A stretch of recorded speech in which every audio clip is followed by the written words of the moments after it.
Assalamu alaikum dear students, I am Anjum Shafiq, your biology teacher for grade 11, and today I am going to discuss the last class of our chapter, that is class Mammalia.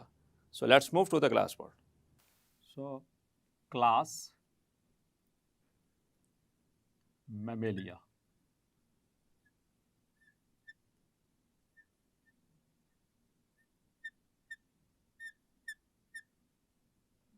The last class of superclass Tetrapoda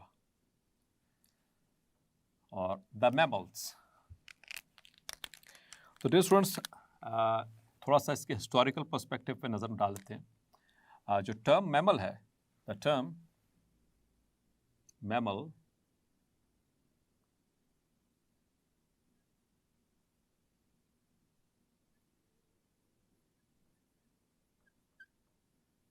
mammals was given by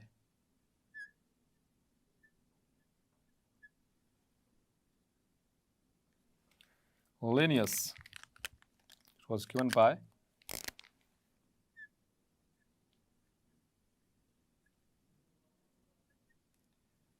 Linnaeus for those animals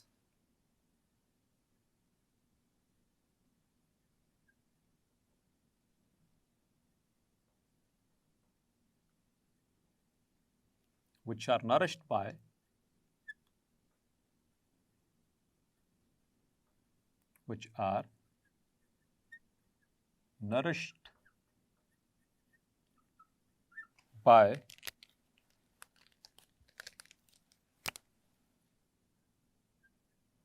the milk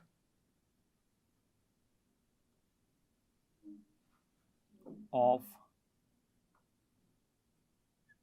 their mother's breast or mammary gland.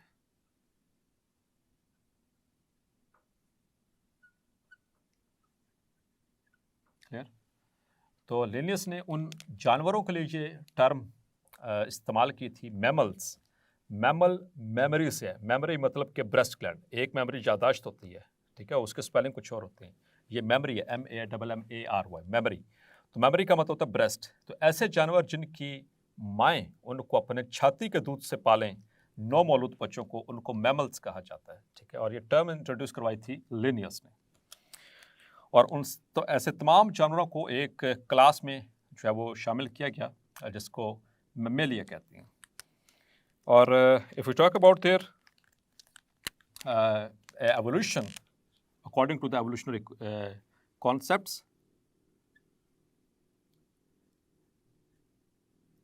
the ancestors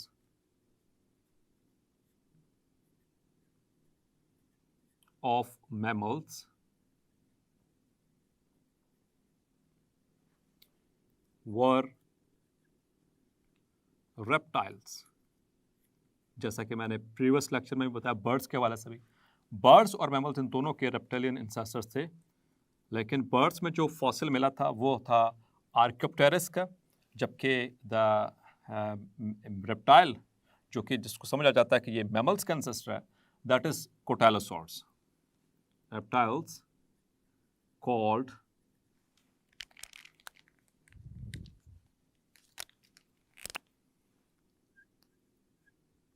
कोटाइलोसॉर्स।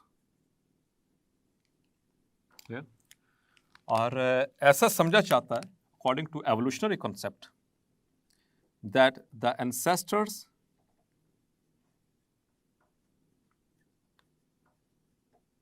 of mammals lived simultaneously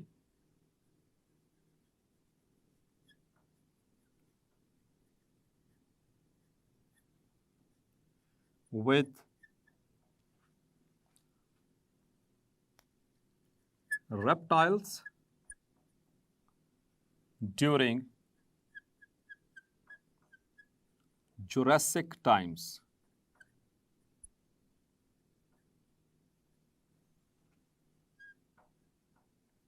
Clear?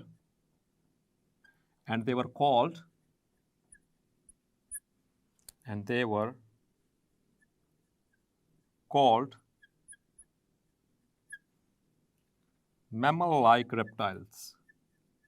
उनको मैमल-like reptiles कहा जाता था क्योंकि उनके अंदर कुछ 50% characteristics mammals वाले और 50% करेक्टरिस्टिक्स उनके अंदर रेप्टाइल्स वाले थे.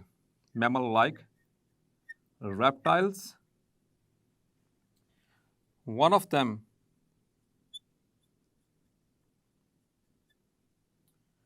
was found in Texas, जो यूनाइटेड स्टेट्स के एक स्टेट है, called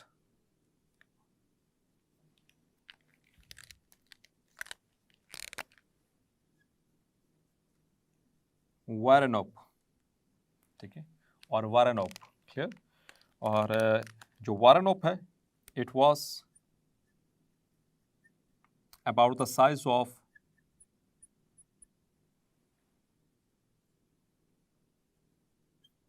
a mice and used to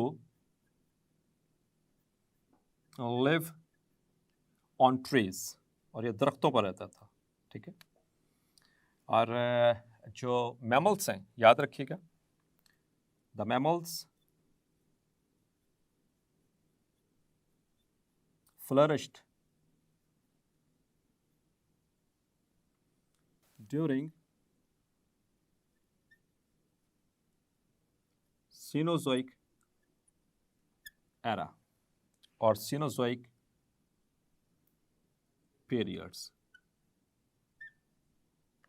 Clear? Now the features of mammals. तो इनमें से मोस्टली फीचर्स आपको पता है, most of them. Features of mammals, it includes number 1, the mammals have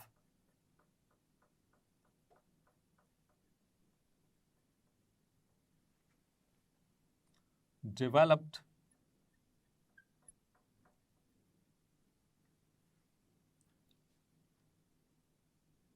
hairs on skin. ठीक है, इनके स्किन के ऊपर हेयर्स हैं instead of scales. Instead of scales, तो हमारी बॉडी पे स्केल्स नहीं होते बल्कि हेयर्स होते हैं. ठीक है, number 1. Number 2, mammals have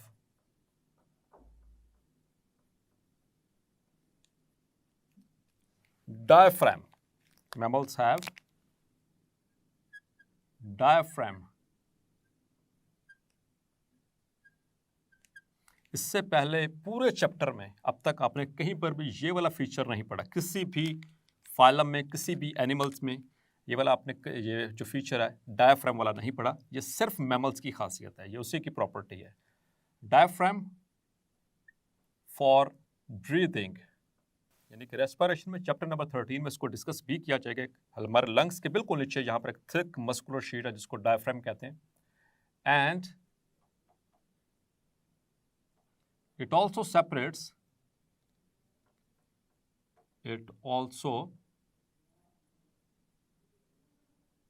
separates, chest cavity, जिसको हम थोरेसिक कैविटी भी कहते हैं, इसको सेपरेट करता है एब्डोमिनल कैविटी से. thoracic cavity from abdominal cavity. ये वाला पॉइंट चैप्टर नंबर 13 में भी आपसे डिस्कस करूंगा इंशाल्लाह. Abdominal cavity. Number 3, if you talk about their skull, skull की अगर हम बात करें तो द लोअर जॉ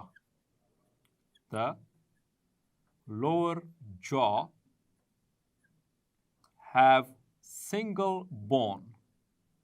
उसमें सिर्फ एक ही हड्डी है जिसको मैंडिबल कहते हैं. ये वाला lower jaw called mandible. which articulates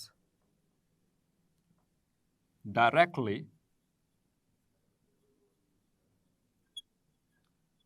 with skull। तो ये इधर से स्कल के साथ ये अटैच होती है, वहां पर आर्टिकुलेट होती है, वहां पर इसका जॉइंट बनता है, ठीक है, temporomandibular joint. Another important feature, so point number 4, the ear has external pinna, ये जो कान जिसको हम कहते हैं, ठीक है, इससे पहले तमाम जानवरों के अंदर ये कान बाहर की तरफ नहीं होते, ठीक है, ये पिना मौजूद नहीं है, हमारे पास ये मौजूद है, पिना एंड मिडल ईयर ऑजिकल्स। और हमारा जो मिडल ईयर है उसमें ऑजिकल्स हैं, हड्डियां छोटी छोटी, middle ear ossicles, malleus, incus and stapes being the smallest human bone, सबसे छोटी हड्डी है इंसानों में, और सबसे बड़ी हड्डी थाई बोन जिसको फीमर कहते हैं, ठीक है। और number 5, the circulatory system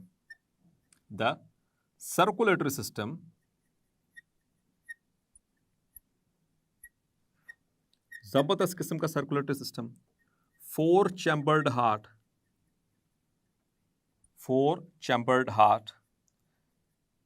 birds के अंदर भी 4 चैम्बर्ड हार्ट है, ठीक है। ये वाला पॉइंट मैंने वहां पर छोड़ा था ताकि यहां पर उसको कंपैरिजन में बताऊं। सो 4 चैम्बर्ड हार्ट, बर्ड्स के अंदर भी 4 चैम्बर्ड हार्ट है, ठीक है, मीन्स 2 एट्रिया एंड 2 वेंट्रिकल्स, जो कि मुकम्मल पार्टीशन है, ठीक है, मुकम्मल तौर पर partition, having left aortic arch. हमारे पास लेफ्ट एओर्टिक आर्च है, बर्ड्स के पास राइट एओर्टिक आर्च है, ये कंपैरिजन था। While birds have right aortic arch, ठीक है, उनमें हमारे पास राइट मिसिंग है according to evolutionary concept, birds के पास लेफ्ट मिसिंग है according to evolutionary concept. Clear? Number 6, the organ of voice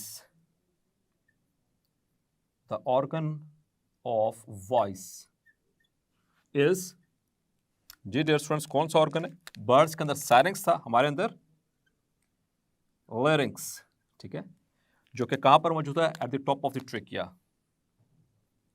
located at top of trachea के बिल्कुल टॉप पे मौजूद है। चैप्टर नंबर 13 में भी डिस्कस होगा डिटेल से।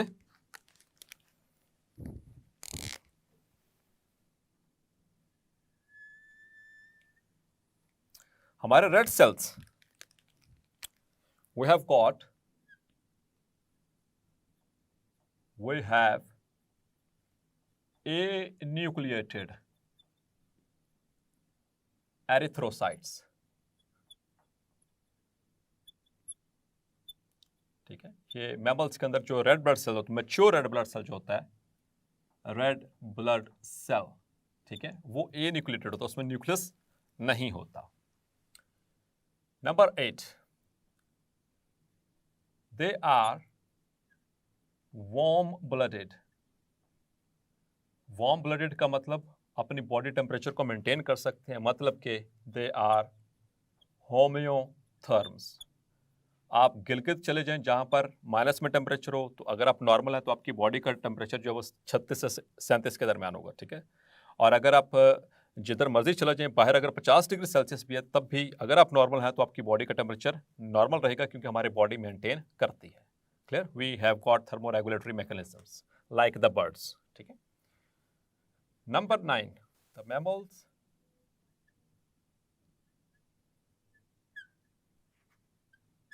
have separate sexes and usually आमतौर पर are viviparous. viviparous मतलब के give birth to young ones, मतलब के बच्चे देते हैं, अंडे नहीं देते, ठीक है। इससे पहले जितने भी एनिमल्स थे सब अंडे देने वाले एनिमल्स थे, ओविपेरस थे, ठीक है। जबकि मैमल्स होते हैं ये बच्चे पैदा करते हैं, ठीक है, ये अंडे नहीं देते आमतौर पर, ठीक है। And number 10, the mammals have 3 सब क्लासेस, इनकी 3 सब क्लासेस हैं। That is number 1 Prototherians, number 2 Metatherians, and number 3 are the Eutherians. Now the subclass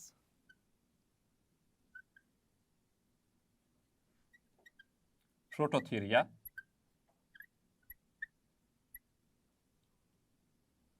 तो प्रोटोथेरियंस ये basically they serve as link, ये लिंक का काम करें between mammals and the reptiles, link between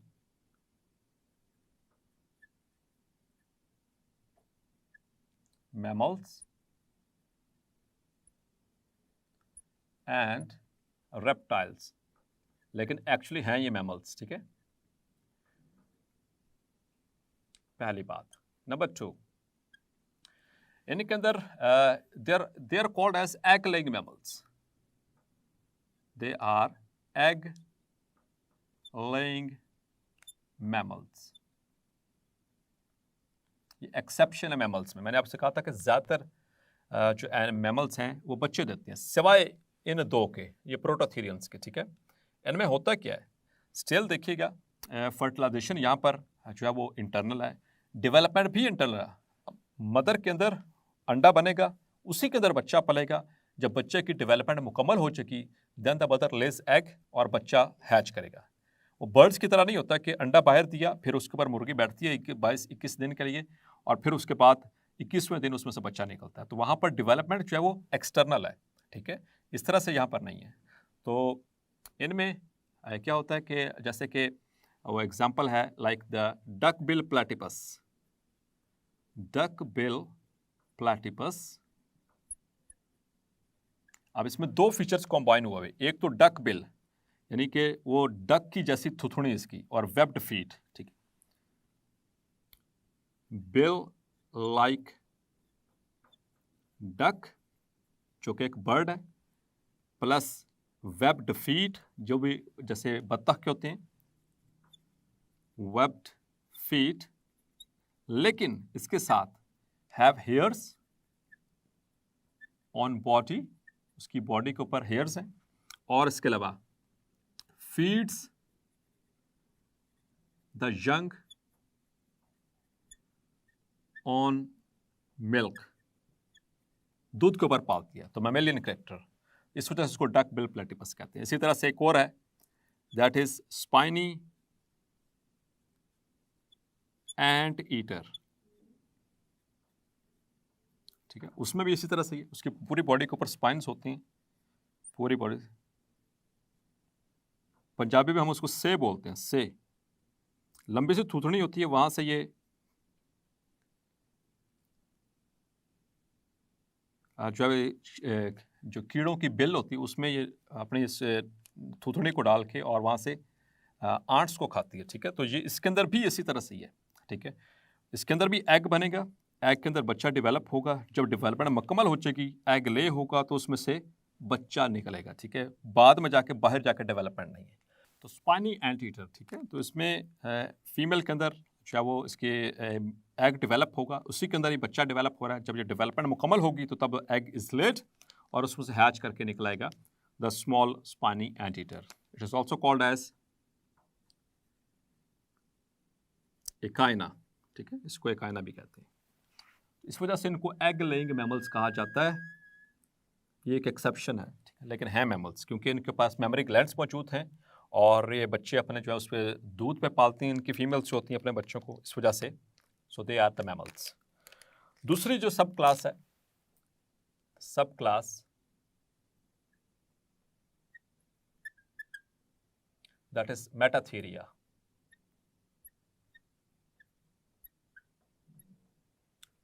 Metatheria इनको कहते हैं पाउच्ड मैमल्स और they are the most primitive, इनको कहा जाता है actually the most primitive mammals, clear, and they are called as pouched mammals. Pouched mammal, pouch कहते हैं थैली को, ठीक है, और इसके पाउच का एक खास नाम होता है, उसे कहते हैं marsupium. The pouch is called marsupium. इसी वजह से इन एनिमल्स को मार्सुपियल्स भी कहा जाता है, ठीक है, इन मैमल्स को मार्सुपियल्स भी कहा जाता है। आपने कैंगरो देखा होगा, ठीक है,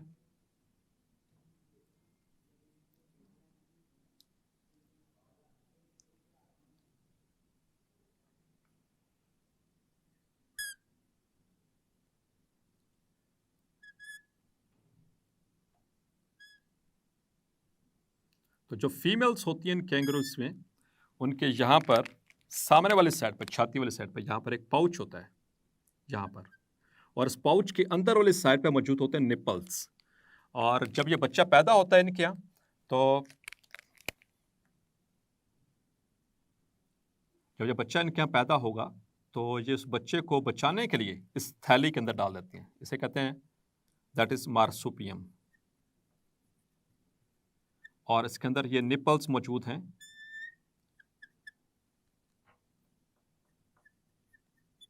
ठीक है, तो ये फीड करते थे जब तक ये बच्चा इस काबिल नहीं हो जाता कि खतरात से खुद निमट सके, भाग सके, दौड़ सके, तब तक डियर स्टूडेंट्स ये इसको इस पाउच में ही रखते हैं, ठीक है, और इसी बिहाव के ऊपर इनको कहा जाता है द मेटाथेरियंस, मतलब कि द पाउच्ड मैमल्स। तो ये दूसरी सब क्लास, ठीक है, और इसके अंदर जो है कैंगरो, उसमें तो दो ही एग्जाम्पल्स हैं, डकबिल प्लेटिपस और स्पाइनी एंटीटर। अच्छा, इसमें एक और चीज़ याद रखनी है कि ये दोनों एनिमल्स ये ऑस्ट्रेलिया में पाए जाते हैं, they are found in Australia, clear. और पाउच इसमें कैंगरो, ओपोसम, टस्मानियन वुल्फ, ये इसकी एग्जाम्पल्स, ठीक है, इसमें आपने याद रखना है। एंड नाउ द थर्ड सब class, the third subclass is eutherians, subclass eutheria, और इनको placental mammals कहते हैं, they are called as placental mammals,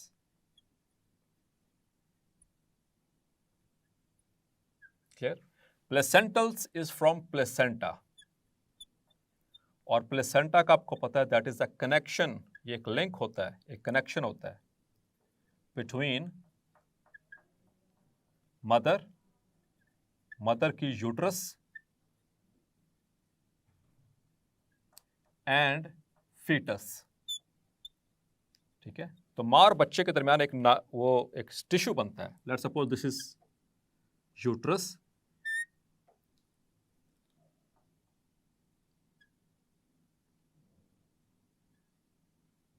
ovary, ठीक है, so this is uterus, let's suppose,